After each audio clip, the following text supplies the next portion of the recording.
नमस्कार साथियों, आप देख रहे हैं बिहार समाचार, जहां आपको मिलती है बिहार की दिन भर की ताजा और बड़ी खबरें। आज की पहली खबर, मुख्यमंत्री रोजगार योजना में 2,10,000 रुपए मिलेंगे। आवेदन की आखिरी तारीख तय। बिहार में मुख्यमंत्री महिला रोजगार योजना में 2,10,000 रुपए तक आर्थिक सहायता दी जाएगी। इसके लिए आवेदन की अंतिम तिथि 31 दिसंबर तय कर दी गई है। अब तक इस योजना में 1,56,00,000 महिलाओं को 10,10,000 की सहायता राशि भेजी गई है। ग्रामीण विकास विभाग ने कहा है कि जीविका से जुड़ी महिलाएं अपने ग्राम संगठन में जाकर इस योजना का लाभ लेने के लिए आवेदन कर सकती हैं।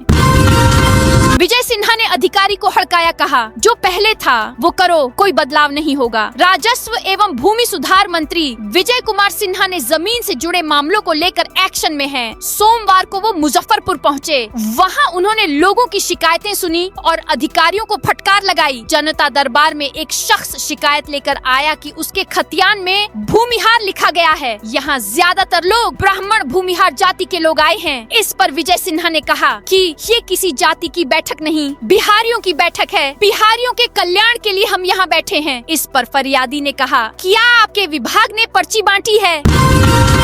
बिहार के 40,000 स्कूलों में सीसीटीवी कैमरे लगेंगे। बिहार के 40,000 सरकारी स्कूलों में सीसीटीवी कैमरे लगाए जाएंगे। इसका कमांड कंट्रोल पटना स्थित सचिवालय में होगा। शिक्षा विभाग के मुख्यालय से ही शिक्षक छात्रों की उपस्थिति, मिड डे मील, नकल विहीन परीक्षा, स्कूलों में पढ़ाई की स्थिति, पाठ्यवार घंटी आदि की मॉनिटरिंग होगी। इस दौरान यदि किसी स्कूलों में लापरवाही बरती जाती है तो वीडियो फुटेज के साक्ष्य के साथ ही संबंधित शिक्षक अधिकारी पर कार्रवाई की जाएगी। साथ ही मॉनिटरिंग के आधार पर स्कूलों की रैंकिंग तय होगी। यदि किसी स्कूल की रैंकिंग खराब होती है तो शिक्षकों का ट्रांसफर होगा। बीजेपी कार्यकर्ता का घर बुलडोजर से ढाया गया। अतिक्रमण के खिलाफ प्रशासन की कार्रवाई जारी है। इसी कड़ी में सीतामढ़ी के परिहार प्रखंड में शनिवार को अतिक्रमण हटाओ अभियान चलाया गया। इस दौरान एक स्थानीय भाजपा कार्यकर्ता अमर ठाकुर का घर बुलडोजर से ढा दिया गया, जिसके बाद उनका रोते हुए एक वीडियो सोशल मीडिया पर वायरल हो गया है। अमर ठाकुर ने आरोप लगाया है कि बिना किसी पूर्व सूचना या नोटिस के उनका घर गिराया गया। डीजीपी से सवाल, सीएम के हिजाब खींचने पर एक्शन लेंगे। बिहार पुलिस के महानिदेशक से पत्रकार ने पूछा। सम्राट चौधरी कहते हैं, मन चले जो राह चलती लड़कियों का दुपट्टा खींचते हैं उन्हें रोकने के लिए कार्रवाई होगी, तो क्या मुख्यमंत्री द्वारा महिला के हिजाब खींचने पर आप एक्शन लेंगे? इस सवाल को डीजीपी विनय कुमार टाल गए और मन चलो को रोकने के लिए सम्राट चौधरी का पुराना बयान और पुलिस की पॉलिसी बताने लगे। दरभंगा में 31 दिसंबर तक आंगनवाड़ी केंद्रों को किया बंद। दरभंगा में ठंड के बीच शीतलहर के कारण 31 दिसंबर तक आंगनबाड़ी केंद्रों की शैक्षणिक गतिविधियों को स्थगित कर दिया गया है। जिला प्रोग्राम पदाधिकारी ICDS चांदनी सिंह ने बताया कि शीतलहर एवं तापमान में गिरावट को देखते हुए जिला पदाधिकारी के निर्देशानुसार ये फैसला लिया गया है। हालांकि पूरक पोषाहार का वितरण प्रतिदिन 12:30 से 1:30 के बीच नियमानुसार किया जाएगा। सेविका सहायिका गृह भ्रमण एवं अन्य दायित्वों का निर्वहन करती रहेंगी। हिजाब विवाद के बीच मोदी शाह से मिले नीतीश, पीएम से 30 मिनट तक बातचीत। सीएम नीतीश कुमार ने हिजाब विवाद के बीच सोमवार को दिल्ली में पीएम मोदी और अमित शाह से मुलाकात की है। पीएम और नीतीश कुमार के बीच करीब 30 मिनट तक बातचीत हुई। नीतीश के साथ केंद्रीय मंत्री ललन सिंह और बिहार के डिप्टी सीएम सम्राट चौधरी भी मौजूद रहे। तीनों एक ही कार से पीएम हाउस पहुँचे थे। मुख्यमंत्री नीतीश कुमार रविवार को पटना से दिल्ली के लिए रवाना हुए थे। बिहार विधानसभा चुनाव में भारी जीत के बाद ये उनका पहला बिहार दौरा है। बख्तियारपुर में 500 और राजापाकर में 1200 एकड़ जमीन का होगा अधिग्रहण। बिहार में आ रहे नए निवेशकों का जोर इस बात को लेकर है कि उन्हें पटना और आसपास के क्षेत्र में ही अपने उद्यम के लिए जमीन चाहिए। इस बात को केंद्र में रख उद्योग विभाग ने पटना जिले के बख्तियारपुर में 500 एकड़ तथा वैशाली के राजापाकर में 1200 एकड़ जमीन में औद्योगिक क्षेत्र को विकसित करेगा। उद्योग विभाग से मिली जानकारी के अनुसार संबंधित जिला प्रशासन ने इन क्षेत्रों में जमीन अधिग्रहण की प्रक्रिया आरंभ की है। मांझी की बेटे को नसीहत पैसा वसूलो, उससे पार्टी मजबूत करो। मोदी सरकार में केंद्रीय मंत्री जीतन राम मांझी इन दिनों अपने बयानों को लेकर सुर्खियों में हैं। चुनाव जिताने के बयान के बाद मांझी ने कहा है, हर सांसद और विधायक कमीशन लेते हैं, यदि रुपया में 10 पैसे भी मिलते हैं तो वह भी काफी बड़ी रकम बन जाती है। दावा किया कि उन्होंने पिछले साल मिले कमीशन की राशि में से 40 लाख पार्टी फंड में दे दिए। बिहार में 5 दिन पड़ेगी भयंकर ठंड, कोल्ड डे का अलर्ट। हार्ड कंपाने वाली ठंड जेल। बिहार में अगले 5 दिन और मुश्किल भरे रहने वाले हैं। मौसम विभाग ने 26 दिसंबर तक राज्य में भयंकर ठंड के आसार जताए हैं। इस दौरान पटना से ग्याजी, मोतिहारी, पूर्णिया, किशनगंज तक कोल्ड वेव और घना कोहरा का ऑरेंज एवं येलो अलर्ट जारी किया गया है। बीते 24 घंटे के भीतर दक्षिण बिहार के जिलों में ज्यादा ठंडक महसूस हुई। नालंदा जिले के राजगीर में सबसे कम 6.6 डिग्री सेल्सियस तापमान दर्ज हुआ। स्कूल, कोचिंग, आंगनबाड़ी 24 दिसंबर तक बंद। मोतिहारी में बढ़ती ठंड ने आम जनजीवन को बुरी तरह प्रभावित किया है। लगातार चल रही तेज पछुआ हवा और गिरते तापमान के कारण ठिठुरन बढ़ गई है। हालात को देखते हुए जिला दंडाधिकारी सह जिला पदाधिकारी सौरभ जोरवाल ने जिले के सभी सरकारी, गैर सरकारी, निजी कोचिंग संस्थानों और आंगनबाड़ी केंद्रों को 24 दिसंबर तक बंद रखने का निर्देश जारी किया है। यह निर्णय बच्चों और आम लोगों को ठंड से होने वाली परेशानियों से बचाने के उद्देश्य से लिया गया है। बिहार शरीफ बस स्टैंड का परिवहन मंत्री ने किया निरीक्षण। बिहार शरीफ के मुख्य सरकारी बस स्टैंड का बिहार सरकार के परिवहन मंत्री श्रवण कुमार ने निरीक्षण किया। इस दौरान बस स्टैंड की जर्जर हालत को देखते हुए मंत्री ने इसे ठीक करने का निर्देश दिया। डिपो के इंचार्ज और नालंदा डीटीओ की मौजूदगी में ऑफिस से लेकर पूरे परिसर का जायजा लिया। पटना में कल बदली रहेगी ट्रैफिक व्यवस्था। नितिन नवीन के रोड शो को लेकर रूट चार्ट जारी। बीजेपी के कार्यकारी राष्ट्रीय अध्यक्ष नितिन नवीन कार्यभार संभालने के बाद 23 दिसंबर को पहली बार बिहार आ रहे हैं। पटना में भव्य स्वागत होगा। एयरपोर्ट से बीजेपी कार्यालय तक रोड शो होगा। इसके लिए पटना पुलिस की ओर से ट्रैफिक रूट में बदलाव किया गया है।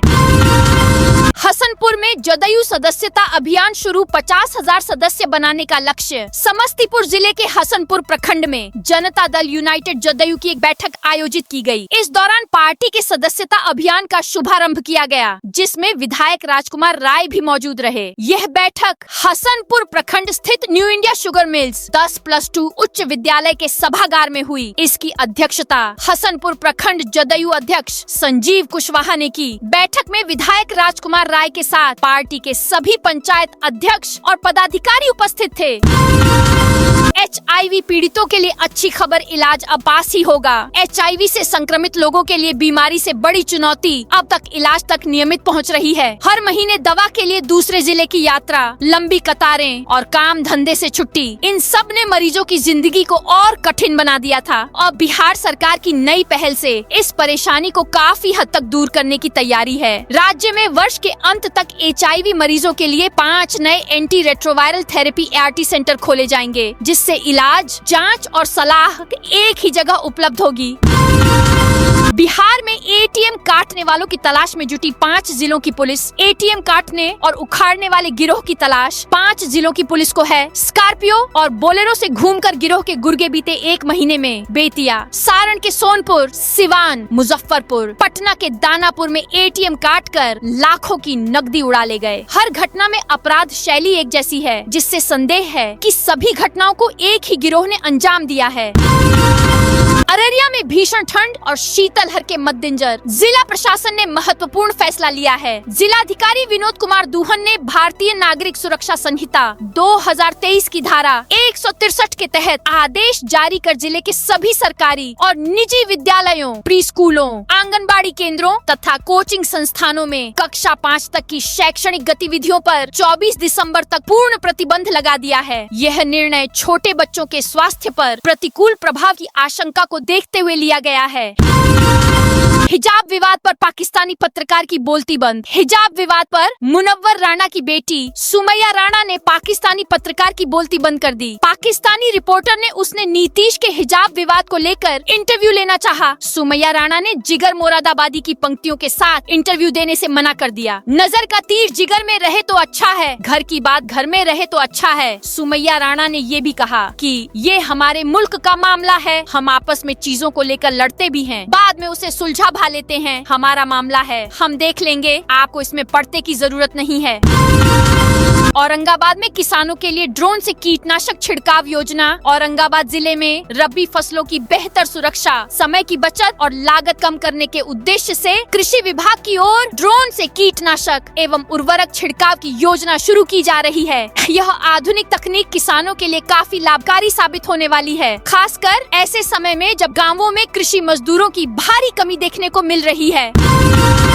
पटना में एक कट्ठा जमीन की कीमत 10 करोड़ से ज्यादा। बिहार में नए साल में जमीन की कीमत 4 गुना तक बढ़ने वाली है। सरकार सर्किल रेट ग्रामीण इलाकों में 12 साल तो शहरी इलाकों में 9 साल बाद बढ़ाने वाली है। इसे जनवरी या फरवरी के अंत तक लागू कर दिया जाएगा। सर्किल रेट को 3 से 4 गुना 300 से 400% तक बढ़ाने का प्रस्ताव है। मतलब जिस जमीन की कीमत अभी 10 लाख रुपए है, वह नए रेट के बाद 30 से 40 लाख रुपए तक हो सकती है। पटना के बोरिंग रोड का सर्किल रेट 1 करोड़ 60 लाख रुपए प्रति डिसमिल किया जा सकता है। ऐसे में एक कट्ठा जमीन की बाजार कीमत 10 करोड़ रुपए से अधिक होगी। बख्तियारपुर ताजपुर पुल निर्माण पूरे होने की आ गई डेट। बिहार में गंगा नदी पर बन रहे बख्तियारपुर ताजपुर 4 लेन पुल का निर्माण मई 2026 तक पूरा हो जाएगा, जिससे उत्तर से दक्षिण बिहार का सफर आसान और कम समय में पूरा हो जाएगा। यही नहीं, पटना शहर में जाम की समस्या भी कम हो जाएगी। गांधी सेतु पर ट्रैफिक का दबाव कम होने से लोगों को राहत मिलेगी। बीजेपी के कोषाध्यक्ष पर फ्रॉड का केस दर्ज। बिहार बीजेपी के कोषाध्यक्ष राकेश तिवारी के खिलाफ पाटलिपुत्र थाने में धोखाधड़ी का मामला दर्ज किया गया है। आरोप है कि उन्होंने बीसीए का चेयरमैन रहते हुए 30 लाख रुपए गलत तरीके से खाते से निकाल लिए। यह आरोप आशुतोष झा की ओर से लगाया गया है। आशुतोष को FIR कराने के लिए हाईकोर्ट तक जाना पड़ा। इसके बाद अब इस मामले में उस समय के तत्कालीन बीसीए चेयरमैन राकेश तिवारी, लेखपाल मनीष कुमार और अन्य अज्ञात के खिलाफ FIR हुई है। फिलहाल राकेश तिवारी बीजेपी में प्रदेश कोषाध्यक्ष के पद पर हैं। नवादा में अवैध शराब भट्टी पर पुलिस की छापेमारी। बिहार के नवादा में पुलिस ने नए साल से पहले अवैध शराब के खिलाफ बड़ी कार्रवाई की है। पकरीबरावा थाना क्षेत्र के विशनपुर गांव में एक महुआ शराब भट्टी को ध्वस्त कर दिया गया। इस दौरान भारी मात्रा में निर्मित शराब और उपकरण जब्त किए गए। प्रकाश उत्सव पर्व को लेकर रूट चार्ट जारी। पटना सिटी में 25 से 27 दिसंबर तक आयोजित होने वाले प्रकाश उत्सव पर्व को लेकर तैयारियां अंतिम चरण में है। यातायात प्रशासन ने रूट मैप जारी कर दिया है। यह पर्व सिखों के 10वें गुरु गोविंद सिंह जी महाराज की 359वीं जयंती के अवसर पर मनाया जा रहा है। इस दौरान देश विदेश से लाखों सिख श्रद्धालु पटना साहिब स्थित तख्त श्री हरमंदिर गुरुद्वारा पहुँचेंगे।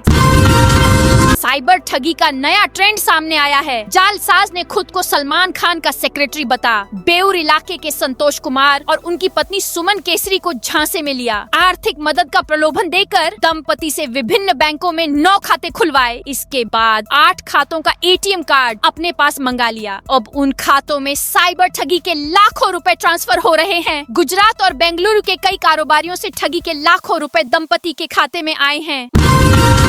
मधुबनी में बिहार बाल विज्ञान शोध कार्यक्रम संपन्न। मधुबनी के रीजनल सेकेंडरी स्कूल में आयोजित 2 दिवसीय पूर्वोत्तर क्षेत्रीय बिहार बाल विज्ञान 2023 शोध कार्यक्रम 2025 रविवार को संपन्न हो गया। कार्यक्रम के दूसरे दिन राज्य स्तर के लिए 13 बाल वैज्ञानिकों का चयन किया गया। चयनित वैज्ञानिकों को प्रमाण पत्र और मोमेंटो देकर सम्मानित किया गया। CPI ने शेखपुरा में निकाला प्रतिरोध मार्च। PM का फूंका पुतला। शेखपुरा। सोमवार को CPI की जिला परिषद ने केंद्र सरकार की नीतियों के खिलाफ शहर में प्रतिरोध मार्च निकाला। इस दौरान प्रधानमंत्री नरेंद्र मोदी का पुतला दहन किया गया। प्रदर्शनकारी मनरेगा कानून में कथित छेड़छाड़ बंद करने और जी राम जी कानून वापस लेने की मांग कर रहे थे। सीवान में 2 दिवसीय कृषि मेला शुरू। किसान दिवस के अवसर पर सीवान जिला कृषि कार्यालय के प्रांगण में 2 दिवसीय कृषि मेला का भव्य आयोजन किया गया। इस कृषि मेले का उद्देश्य किसानों को आधुनिक कृषि तकनीक, प्राकृतिक खेती, उद्यानिकी एवं नई नई कृषि योजनाओं की जानकारी देकर उनकी आमदनी बढ़ाने के प्रति जागरूक करना रहा। किशनगंज ट्रैफिक पुलिस को मिलेंगे बॉडी वॉर्न कैमरे। किशनगंज में यातायात व्यवस्था को बेहतर बनाने के लिए पुलिस अधीक्षक सागर कुमार ने कई महत्वपूर्ण कदम उठाए हैं। इन कदमों में ट्रैफिक पुलिस कर्मियों को बॉडी वॉर्न कैमरे उपलब्ध कराना, शहर के प्रमुख चौराहों पर CCTV कैमरे लगाना और बैरिकेड्स स्थापित करना शामिल है। मनरेगा बुलडोजर कार्रवाई के खिलाफ माले का भभुआ में प्रोटेस्ट। भाकपा माले के कार्यकर्ताओं ने सोमवार को कैमूर जिला मुख्यालय भभुआ में विरोध जुलूस निकाला। यह प्रदर्शन पार्टी की केंद्रीय कमेटी के आह्वान पर किया गया। माले के जिला महामंत्री रंगलाल पासवान ने केंद्र और राज्य सरकार की नीतियों पर हमला बोला। पासवान ने आरोप लगाया कि केंद्र की भाजपा सरकार महात्मा गांधी रोजगार गारंटी योजना मनरेगा को एक सोची समझी साजिश के तहत खत्म कर रही है। भागलपुर में स्टूडेंट्स का हंगामा, एग्जाम कंट्रोलर का घेराव। तिलका मांझी भागलपुर विश्वविद्यालय TMBU में सेमेस्टर 4 की परीक्षा के दौरान स्टूडेंट्स ने जमकर हंगामा किया। आरोप है कि हिंदी विषय की परीक्षा में सेमेस्टर 3 से संबंधित प्रश्न पूछे गए थे, जिसके बाद आक्रोशित छात्राओं ने परीक्षा का बहिष्कार कर दिया। सीधे यूनिवर्सिटी कैंपस स्थित एग्जाम डिपार्टमेंट पहुँच गए। कैमूर एसपी ने 2 स्थानों पर जनता दरबार लगाया। कैमूर में पुलिस अधीक्षक ने जन समस्याओं के त्वरित समाधान के लिए 2 स्थानों पर जनता दरबार का आयोजन किया। लोहरा थाना परिसर और अधौरा के गढ़ के गांव स्थित स्टेडियम में आयोजित इन दरबारों में जमीन, पेंशन और नामांकन से जुड़े कुल 23 से अधिक मामले सामने आए, जिनमें से कई का मौके पर ही निपटारा किया गया। सीतामढ़ी में 24 दिसंबर तक स्कूल बंद। सीतामढ़ी में भीषण ठंड और गिरते तापमान के कारण जिला प्रशासन ने बच्चों की सुरक्षा को प्राथमिकता देते हुए बड़ा फैसला लिया है। जिला दंडाधिकारी ने सभी निजी और सरकारी विद्यालयों में शैक्षणिक गतिविधियों पर अस्थायी रोक लगाने का आदेश जारी किया है। यह निर्णय भारतीय नागरिक सुरक्षा संहिता 2023 की धारा 163 के तहत लिया गया है।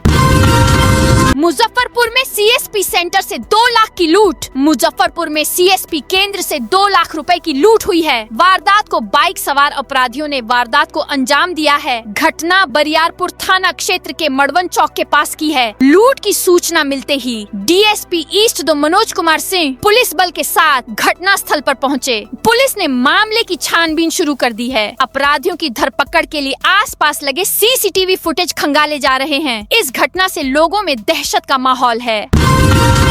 नाथ मंदिर से बेशकीमती चंदन के 2 पेड़ चोरी। बक्सर के नाथ मंदिर परिसर से 2 बेशकीमती चंदन के पेड़ चोरी हो गए हैं। यह मंदिर अनुमंडल पदाधिकारी के सरकारी आवास से सटा हुआ है। लगभग 50 साल पुराने मल्यागिरी प्रजाति के इन पेड़ों की चोरी ने प्रशासनिक सुरक्षा व्यवस्था पर गंभीर सवाल खड़े कर दिए हैं। समस्तीपुर में कार रिपेयरिंग सेंटर में लगी आग। समस्तीपुर में रविवार देर रात कार रिपेयरिंग सेंटर में लगी आग। सेंटर में आग लग गई। चंद मिनटों में आग चारों ओर फैल गई। आग की चपेट में आने से 12 कार जलकर राख हो गए। 2 करोड़ के नुकसान का अनुमान है। आकलन किया जा रहा है। सूचना मिलते ही पुलिस और फायर ब्रिगेड की टीम मौके पर पहुंचे। करीब 2 घंटे की मशक्कत के बाद आग पर काबू पाया। पूर्णिया में आज से स्कूल कोचिंग की टाइमिंग बदली। पूर्णिया में बढ़ती ठंड और शीतलहर को देखते हुए आज से सरकारी और प्राइवेट स्कूलों के साथ ही कोचिंग क्लास की टाइमिंग में बदलाव किया गया है। ये आदेश सभी सरकारी प्राइवेट स्कूलों, आंगनबाड़ी केंद्रों, प्री स्कूलों और कोचिंग क्लासेस पर लागू होगा। टाइमिंग बदलकर सुबह 10 बजे से शाम 4 बजे तक कर दी गई है। आदेश अगले 24 दिसंबर तक लागू रहेगा।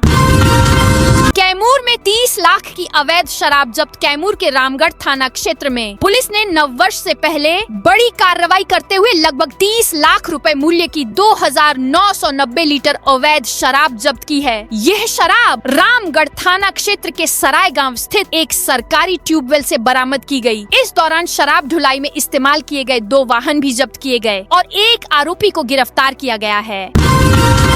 बिहार शरीफ में इंटर और सीटेट परीक्षा केंद्र में गड़बड़ी। नालंदा के जिला मुख्यालय में परीक्षा प्रबंधन को लेकर एक गंभीर प्रशासनिक चूक सामने आई है। 7 फरवरी को एक साथ आयोजित होने वाली इंटरमीडिएट और सीटेट परीक्षाओं के लिए कई विद्यालयों को दोहरे केंद्र के रूप में चिन्हित कर दिया गया है। RPSC स्कूल कचहरी, RPS मकनपुर, नालंदा विद्या मंदिर और कैम्ब्रिज स्कूल को दोनों परीक्षाओं के केंद्र बना दिए गए हैं। इन विद्यालयों में 7 फरवरी को एक साथ 2 महत्वपूर्ण परीक्षाओं का संचालन करना व्यावहारिक रूप से असंभव प्रतीत हो रहा है। भागलपुर में कोचिंग संचालक से रंगदारी मांगने का आरोपी अरेस्ट। भागलपुर में कोचिंग संचालक से रंगदारी मांगने वाले कुख्यात अपराधी को पुलिस ने गिरफ्तार कर लिया है। गिरफ्तार अभियुक्त की पहचान तातारपुर थाना क्षेत्र के उर्दू बाजार निवासी महेश्वर राजपाल के पुत्र विक्की राजपाल के रूप में हुई है। रविवार को सिटी SP शुभांक मिश्रा ने प्रेस वार्ता आयोजित कर पत्रकारों को गिरफ्तारी की जानकारी दी। जेल से छूटने के बाद दोबारा खोली शराब की फैक्ट्री। मद्य निषेध उत्पाद विभाग की टीम ने रामकृष्णा नगर के खेमनीचक स्थित जगदम्बा कॉलोनी के एक लॉज में छापेमारी कर नकली शराब बनाने की फैक्ट्री का उद्भेदन किया है। छापेमारी के दौरान 53 लीटर स्प्रिट, 4 लीटर केमिकल, 1550 खाली बोतल, 2500 ढक्कन, 2000 QR कोड, 1000 स्टिकर, 59 लीटर शराब और एक मशीन बरामद की गई है। हालांकि किसी की गिरफ्तारी नहीं हुई है।